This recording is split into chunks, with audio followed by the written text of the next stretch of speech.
Hey everybody, this is Trish Jones and I am the Inspiring Motivator, and today I am going to talk to you about the series I'm actually doing. In terms of this video, you'll be getting 3 of these videos from me, these training series, and what I'm actually going to be focusing on is the internal dynamics of success, because very often I see out there, follow this process and just do this and you will get success, which to an extent is true. I am not going to refute the fact that if you follow a process that you will get results. But the problem is, why is it that some people just are unable to follow a process?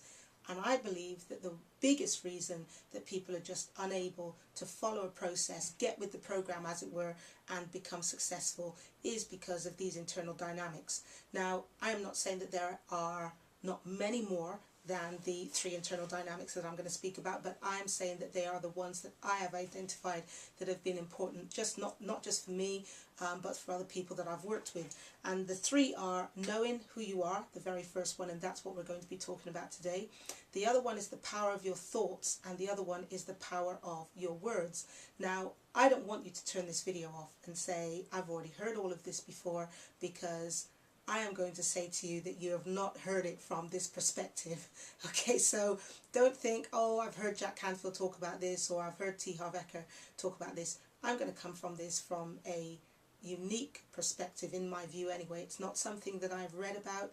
It is something that I have literally seen myself. You can kind of say that I had one of these ha-ha moments one day in terms of what causes people to become successful. And if you look at Think and Grow Rich, the book by Napoleon Hill, and if you read Dennis Wattles' Science of what is it called? Science of Getting Rich, The Science of Getting Rich, you will see that there are underlying themes in those books that talk about what I'm talking about today. So let's start off with the first internal dynamic, which is about knowing you. I'm going to make a big, bold statement here, and I'm going to say it with a smile on my face. Okay, I'm going to ask you a question first of all. Are you living an authentic life? Are you real? Are you you? Or are you living the life that your parents have crafted out for you, or school, or religion, or whatever? Or are you really being you? And my big, bold statement is that the majority of people are inauthentic. Okay, they're not real, they're not themselves. The life that they're living is based on how their life has been crafted, whether it's through their parents, or whether it's through school, society, their workplace, their friends, their culture, and the real them just never gets to shine. And what we often do in terms of success is we say, you need to change, you need to change, you need to change this, you need to change your perspective, you need to change the way that you behave. And the truth of the matter is, if you're not yourself, you have no idea what you should be changing. So you go off and you buy, I don't know, Think and Grow Rich, or you buy another program by some other big guru, and you read one book after another, and you are determined when you start out that you are going to that you're going to succeed. You've heard Tony Robbins, and you've got Get the Edge program, or you've got personal power, and you're like, yeah, I'm ready to go, I've got my personal power, and I'm going for gold. And then you suddenly start feeling dried up. You think, this isn't working for me, what's going on? And then you think something is wrong with you. Well, let me tell you, first of all, it's not necessarily, I've got to be careful how I put this, but it's not necessarily that there is something inherently wrong with you. There is actually something inherently very good about you. And the thing is, you have to reveal what that inherent good is. Right. If I turn around and I say to you, go and clean, let's say my daughter, okay, bless her, she starts doing the cleaning every week now, and she doesn't enjoy it, okay, but neither do I, and so I want help. And I say to her, I want my piano cleaned as though it is brand new. She cannot clean that piano and make it brand new unless underneath the dust there is a piano that looks brand new. And it does. My piano looks brand new. So underneath the dust is a piano that can become brand new. If there were chips all over it, the varnish or whatever it is. It's not varnish, it's a very high gloss. The high gloss had been taken off, you know, say for argument's sake we dropped a paint stripper on there and it taken bits off, and I said to her, I want that piano cleaned like new. I would know that it would be impossible for her to clean that piano and make it look like new. Am I right? Yeah? So if we are telling ourselves to change and put in ourselves something that was not there in the first place, we are never going to win this game called change and success, okay? But what you need to do is to strip away all of the elements that were never meant to be there to reveal the real you. And actually last night I was sat at my desk and I was thinking about this and thinking, you know, it's like someone who hits on gold that may have been buried for a number of years. And when they hit on that gold, they may not even recognize it as gold at first. They know that they've struck something. Okay, so then they start scraping away and realize, oh my gosh, is this gold? So I was actually ready to go on the internet and have a good look for this and then create my video today. And my husband came upstairs and we started chatting, and I told him, you know, what I thought about and the fact that, you know, we need to strip away all of the things that society has placed on us that were never meant to be, to reveal the unique, genuine design that God actually created us with. And my husband turned around and he said, oh wow, he said, on the news just now, two guys in Jersey actually with their metal detectors found I think it's 50,000 pieces. Well, they estimate it's 50,000 Celtic coins, and they're silver and gold. He said that what had happened, they think that when they were going to be invaded, that they dug this about 3-foot hole in the ground and dropped all these coins in there. And my husband actually said that there was jewellery as well, but it didn't say that on the report that I read. But anyway, whatever was in there has been there for well over 1,000 years anyway. Okay, it could be less than that, but it's a long time, to the extent that they have taken out these gold and silver coins and started cleaning them up, and it has taken them goodness knows how long to clean these coins up, and they're using some special kind of substance to actually remove all of the grime and the dirt on these silver coins. They weren't in a box, by the way. It was literally that somebody dug a hole and dropped them in, and so all of the elements has been getting at them. And in order to clean it up, they haven't been able to just put it under soap and water and get this grime off. It's taken a special solution, and they actually reckon that to clean all of this stuff up that they found, all these coins, if indeed it was just coins, but if there was jewellery in there, whatever was in that hole, they think that it's going to take about 6 years to clean up. Did you hear what I just said? 6 years they reckon it's going to take to clean up. Now, before you get frightened and say, Tricia, you're going to tell me that it's going to take 6 years to fix me, I am going to tell you that if you are in your 20s, 30s, 40s, it is not going to take 2 minutes, okay? Did I just do that? It's not going to take 2 minutes to fix you up, to clean you up. It's going to take time, but however, that doesn't mean that you can't get successes in the meantime. But everybody wants to go for gold and become this overnight success where they're a millionaire overnight. Anything that is of value is going to take time to build. And so what you do is you chip away at some things and you reveal some of the natural elements of you. And then you build on that success, build on that success, build on that success. You know, the house that we live in, we live in a 4-bedroom detached house, okay? We didn't just start off and walk into a 4-bedroom detached house. I went from, and bully for you if you're able to, okay, I commend you. But, you know, I started off in a 1-bedroom flat, then we went to a 2-bedroom maisonette, which is when we got married. I was living on my own previously prior to that. And then we moved to a 4-bedroom detached house. I love my home. I really do love my home. But it wouldn't have been feasible for me right in the early days to say, right, I am going to jump to a 4-bedroom detached house. I had to build on the successes that I had, and it meant moving jobs and getting promoted until, you know, I was a manager. And so therefore it was easier for me then to go and buy a 4-bedroom detached house. And this is how I want you to think. You're not being deprived because you don't have the 4-bedroom detached house now. Okay, you're not deprived because you can't drive the Mercedes tomorrow. What you are doing is building on what you have and who you are in order to get where you've got. Now, it seems like I've kind of gone off track. Okay, I haven't. I've said all of that to say that you have to be able to live with passion and be authentic in order for you to get what you really want in life. And what do I mean here?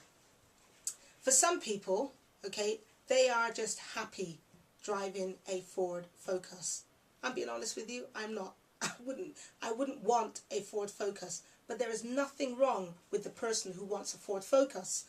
If I want a Mercedes, that's okay for me. That is my genuine desire, so long as that genuine desire isn't based on what the neighbours have or what my friends have, or so that I could tell everybody that I'm mega rich and it's just a display of saying to everybody, oh look, here's me. That's actually what it's called, is envy. Okay, that is actually envy, and envy actually makes you really ill.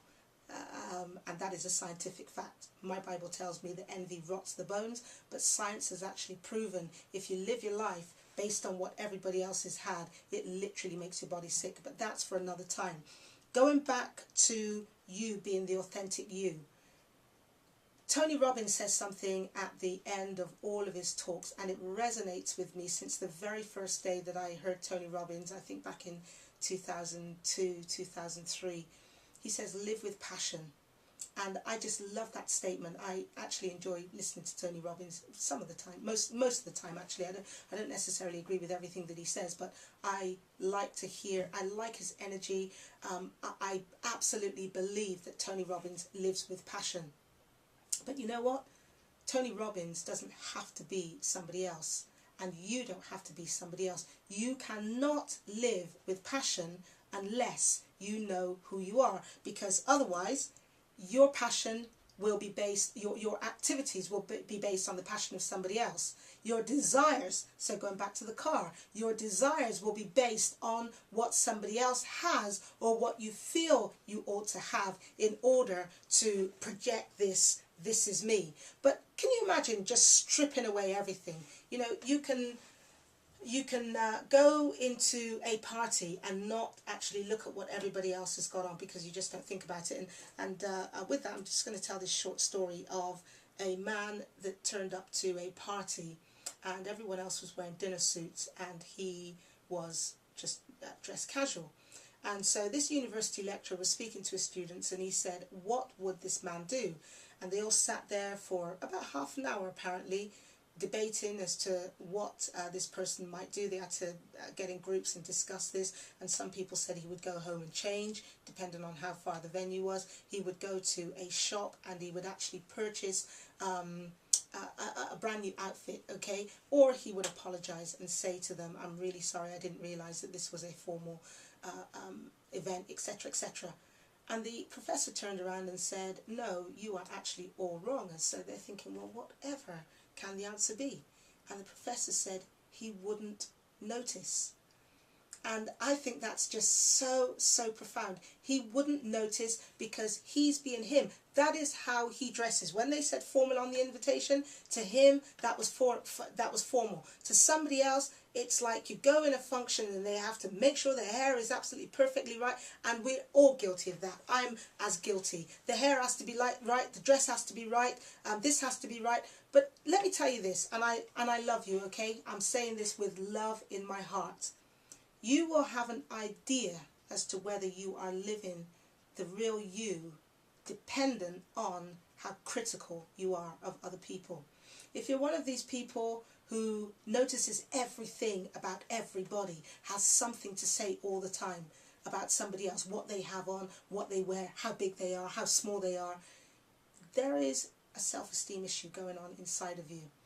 And this is what I want to get to actually build that self-esteem. This is what I want you to think about.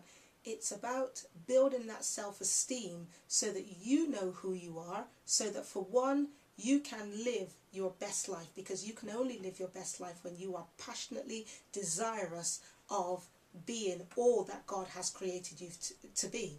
Secondly, when you know who you are, How easily do you think it is for somebody else to come and tell you you should dress a particular way, you should speak a particular way, you should speak a particular way? How easy do you think it would be for somebody to come and tell you that, dress a particular way, live in a particular house, drive a particular car? Because quite frankly, you just won't care. And if you think that this has nothing to do with success, hear me out. It has everything to do with success, everything, because you can only know what really drives you, what you really desire deep down, when you absolutely understand you. And it will mean then that your focus is fixed this way and not listening to what Freddie says about you over here or what Sally says about you over there.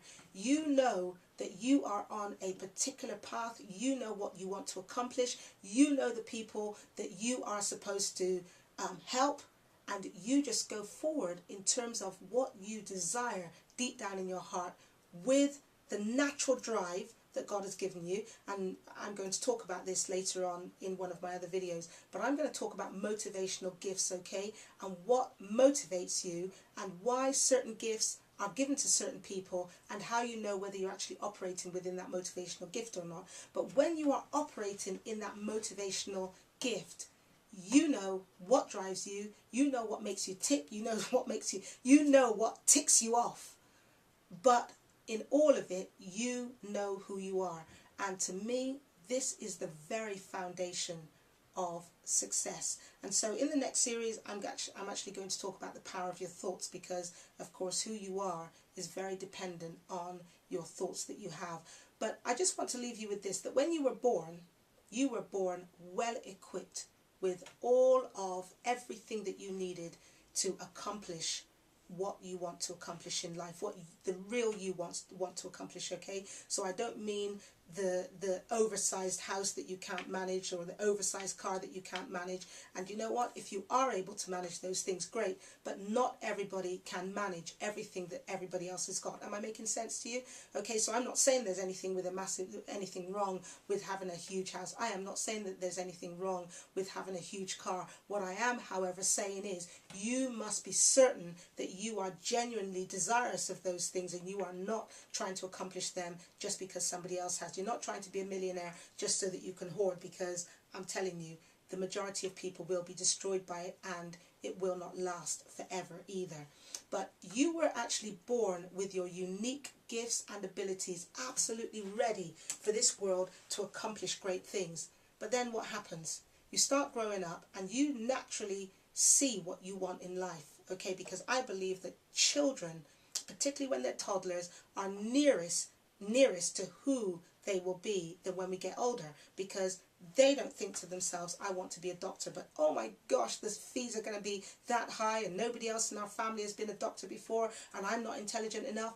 They just take the view they're going to be doctors. So when you're born, you have everything. You are preloaded, absolutely preloaded with everything that you need to accomplish great things. But then you start speaking and somebody says, you can't say that. Nobody in our family has ever done that before.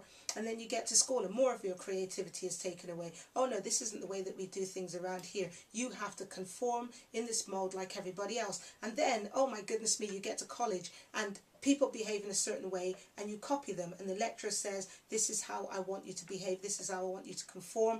And they teach you these things that suddenly make you think you're the weird one. And then, my goodness me, you get into work and they tell you, these are the skills that we need for the job. These are the skills we want to see. I actually don't care about your other skills. What? You tell me that you're good at drawing? What? You tell me you're good at speaking? I don't want to see these skills in here. I don't want to see these talents and gifts in here, because guess what? This is the job that needs doing. This is what I need you to do. This is what I need you to have to accomplish this job, and everything else just doesn't matter in here. In fact, actually, they don't even want you to operate it outside. And so suddenly you don't know who you really are. You've got no idea who you are. You've got no direction, where you want to go in life. And then somebody comes along to you and says, I became a millionaire at 25 and I want to show you how. And so therefore you start on the course and you start doing this course because you want to be a millionaire as well. Partway through you get stuck and you say it must be the course. Somebody else comes along and says, oh my gosh, I've been trying online for 25 months to actually get to build a business online, and hey, overnight I was able to do XYZ. And you say, oh my gosh, if they're able to say get £30,000 in proper money, by the way, my American friends, pounds not dollars, okay, I made £30,000 in 30 days or whatever. Suddenly you want some of that, and so you go through the steps, and then partway through you're thinking, nah, this isn't the right course for me, I'll go and do something else. There's nothing wrong with the course, but there is everything wrong with the way that you are looking at it, because you are not coming from your authentic self. Anyway, this video has gone on for far longer than I anticipated. I will be focusing a lot more on the real you. In fact, actually, everything that I'm about, everything that I am about is about getting to that pearl, getting to that gold to shine, taking off, stripping away the tarnish that has been poured on you from words, negative words, from to negative thoughts, to experiences that you've had in your past. I'm going to get to that pearl. If you let me, I will find that pearl in you. And when you find that priceless pearl, you will realize that success is actually not that far away. So this is Trish Jones. I'm the Inspiring Motivator, and I look forward to seeing you in the next video.